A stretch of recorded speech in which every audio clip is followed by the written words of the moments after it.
The contract eviction notice trembled in Lila's grip. October winds sliced through her threadbare coat as she stared up at Voss Tower, its glass spikes impaling the dawn sky. Her mother's hoarse plea echoed, "Do whatever it takes." Receptionists sniffed at her thrift store heels. The elevator hissed upward, her reflection warping in its gold-plated doors, a smudge of charcoal stains in desperation.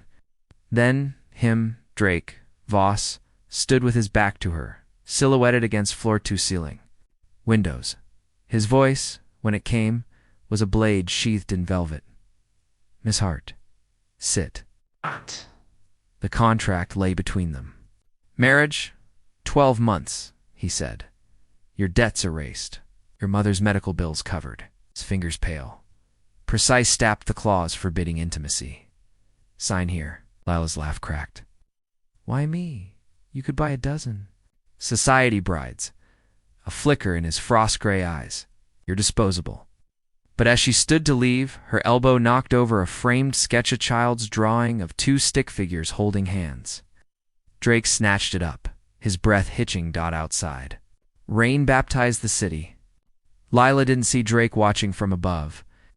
His palm pressed to the glass, where her warmth had lingered. Part 2.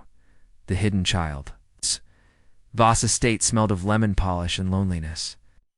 Lila's new bedroom could fit her entire apartment twice. Over. "Dinner is at 7, the housekeeper said, eyeing Lila's ink-stained fingers. "Mr. Voss dislikes tardiness." Yet Drake never appeared. Midnight lured Lila downstairs with the scent of melted chocolate. She followed it to a cracked door, where Emmy Small Solemn sat, building a cookie fortress. The girl froze when Lila entered. "Hey," Lila whispered, crouching. She pulled a charcoal pencil from her pocket and sketched Emmy's startled face on a napkin. The girl's lips parted. Double quotes, ... pretty. She breathed her first word in 3 years. A gasp behind them. Drake stood in the doorway, his tie undone, eyes wild. "You weren't..." He reached for Emmy, who clung to Lila's sleeve. Lila met his glare. "She's not a ghost, Drake. She needs sunlight. And you." Emmy's tiny hand slipped into his. Drake's throat worked. That night, Lila heard piano notes drifting through the house a duet. The Voss estate was a mausoleum of polished marble and unspoken grief. Lila wandered its halls like a ghost, her fingers trailing over gilded frames, holding portraits of strangers, Drake's ancestors, frozen in time. The housekeeper, Mrs. Byrne, had given her strict instructions. "Mr. Voss's study is off limits. The east wing is locked. Dinner is served at 8. But rules had never been Lila's strength. That first week, she barely saw Drake. He left before dawn, returned long. After midnight, she wondered if he was avoiding her or if he simply didn't care enough to acknowledge her presence. Then, on the 7th night, she heard it. A melody, faint, hesitant. Like a child plucking piano keys, one finger at a time, Lila followed the sound down a dimly lit corridor, her bare feet silent on the cold floor. The music led her to a door slightly ajar, golden light spilling onto the hardwood. She hesitated. This was the east wing, the forbidden one. She pushed the door open. The room was a sanctuary of color in a house of gray. Toys littered the floor. A small piano stood in the corner where a tiny girl sat, her dark curls bouncing as she tapped the keys with clumsy determination. Lila's breath caught. Drake had never mentioned a child. Emmy turned. Eyes the same storm gray as Drake's locking onto Lila. For a moment, neither moved. Then, slowly, Lila stepped forward and knelt beside the piano bench. "That sounds beautiful," she whispered. Emmy didn't answer. Just stared. Lila reached out, touching a single key. "Can I play too?" A pause. Then Emmy scooted over, making space. They played together, Lila humming a lullaby her mother used to sing. Emmy's fingers stilled. Her little body tense until finally she leaned into Lila's side. The door slammed open. "What are you doing here?" Drake stood in the doorway, his face a mask of fury. Lila stood, shielding Emmy instinctively. "I heard music." I didn't know you weren't supposed to. His voice was ice. He strode forward, scooping Emmy into his arms. The girl buried her face in his shoulder, her small fists clutching his shirt. Lila's chest ached. She's your sister, right? Drake's jaw tightened. Yes. Why keep her hidden? Because the world doesn't deserve her. His grip on Emmy tightened, and neither do you. Lila flinched. But before she could respond, Emmy lifted her head and spoke. Lila stays. Drake froze. Emmy hadn't spoken in years. Not since the accident that took their parents. Lila saw the exact moment Drake's armor cracked. His breath hitched. His arms trembled. For the first time, she saw him not as the cold billionaire, but as a brother drowning in grief. Please, Emmy whispered, reaching for Lila. Drake's eyes met hers. Something unspoken passed between them, a truce, a surrender. Slowly, set Emmy down. And for the first time in years, the Voss estate didn't feel so empty. The morning after Emmy spoke for the first time, the atmosphere in the Voss estate shifted. The staff moved with lighter steps, the halls no longer echoing with oppressive silence. Even Drake, though, still guarded loud Lila to join them. For breakfast, his sharp gaze softening whenever Emmy giggled at Lila's terrible pancake art. But peace. Lila was learning, was fragile. It shattered the moment Sophia Laurent walked in. Lila had been sketching in the garden when the click of designer heels on stone made her look up. Sophia was elegance, personified tall, poised with honey blonde hair cascading over. A tailored cream suit, her smile was polished, her eyes calculating. You must be the temporary Mrs. Voss, Sophia said, her voice dripping with false sweetness. Lila wiped charcoal dust from her hands, forcing a neutral expression. And you are. The woman who knows Drake better than anyone. Sophia's gaze flicked over Lila's paint-splattered jeans. How? Quaint.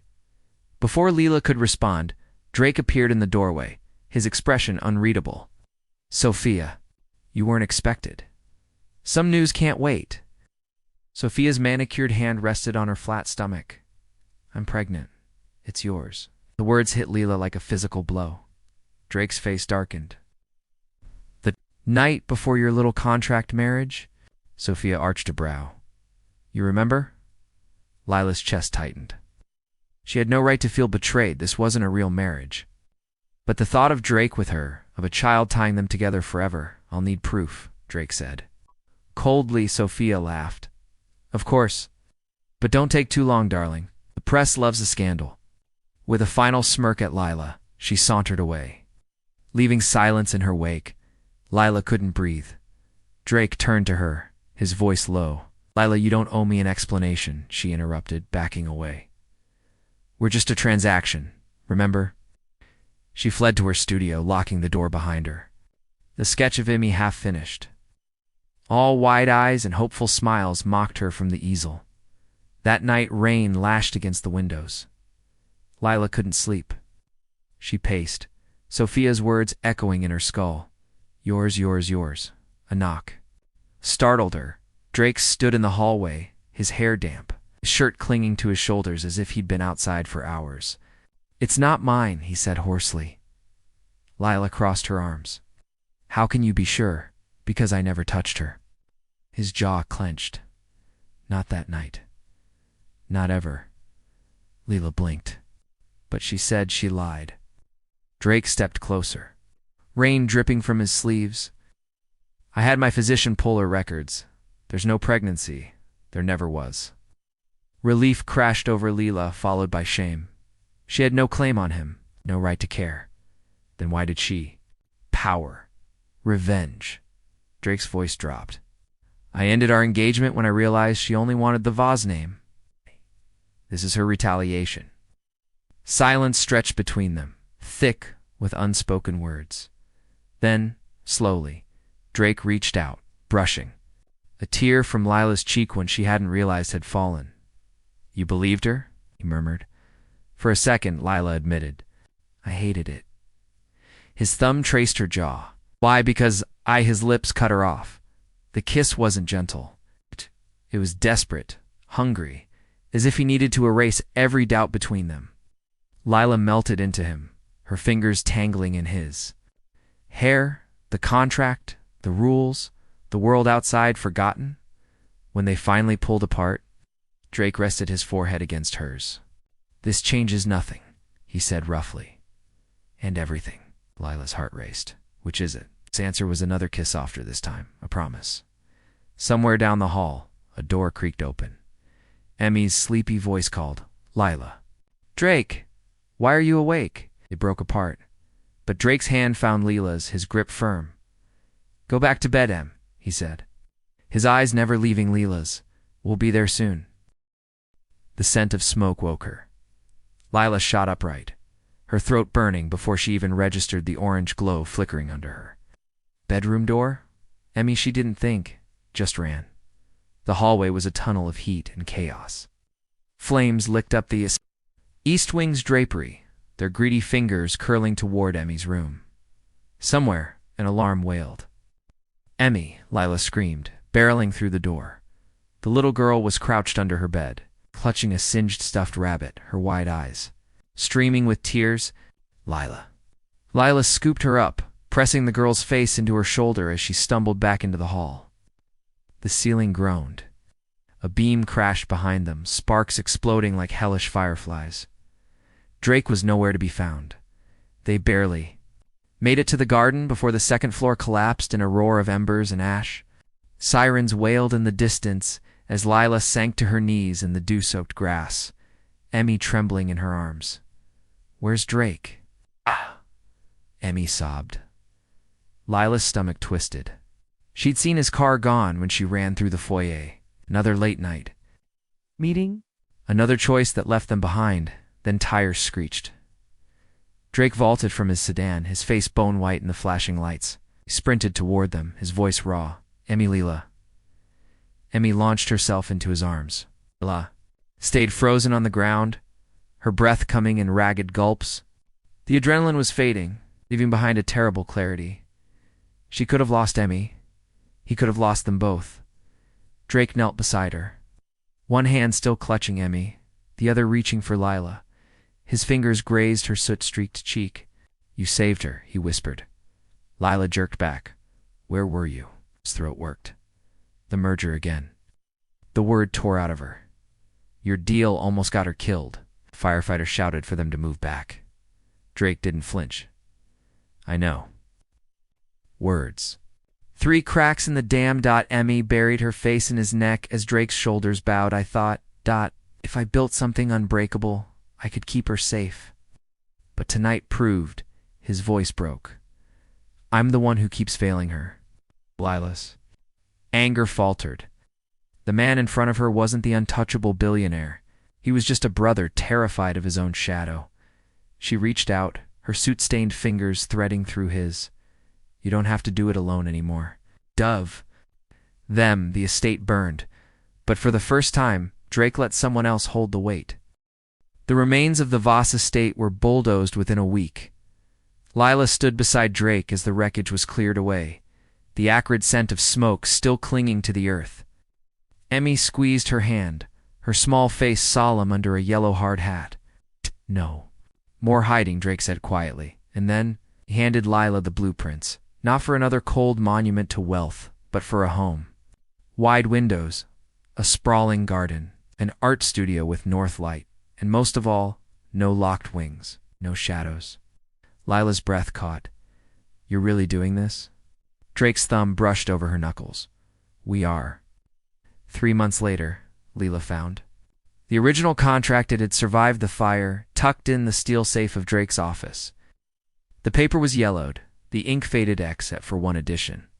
Scrawled in Drake's handwriting. It's unsigned, undated. "If she stays, it's forever. Her." Pulse thundered. She turned and found him leaning in the doorway, Emmy asleep against his shoulder. "You were never disposable," he said simply. The night Lila told him about the baby. Drake didn't speak for a full minute. Then he knelt, pressing his ear to her stomach, his shoulders shaking. Emmy, ever curious, copied him, her giggles bouncing off the walls of their half-built home. "A new heartbeat," Drake whispered. Lila tangled her fingers in his hair.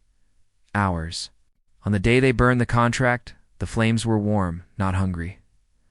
Drake watched the paper curl to ash. I'll make no more deals. He said, "Just us." Emmy cheered, tossing marshmallows into the fire. And Lila Arda's wife, mother, finally understood what home meant. Epilogue. 1 year later, the nursery walls were covered in murals laughing animals. Swirling stars, tiny handprints in every color. Drake rocked their son Gabriel, humming off key while Emmy helped. By stacking blocks perilously high, Lila captured the moment in charcoal. A family not forged in ink, not bound by fire, but chosen. And that, she thought, as Drake kissed her temple, was the most beautiful masterpiece of all.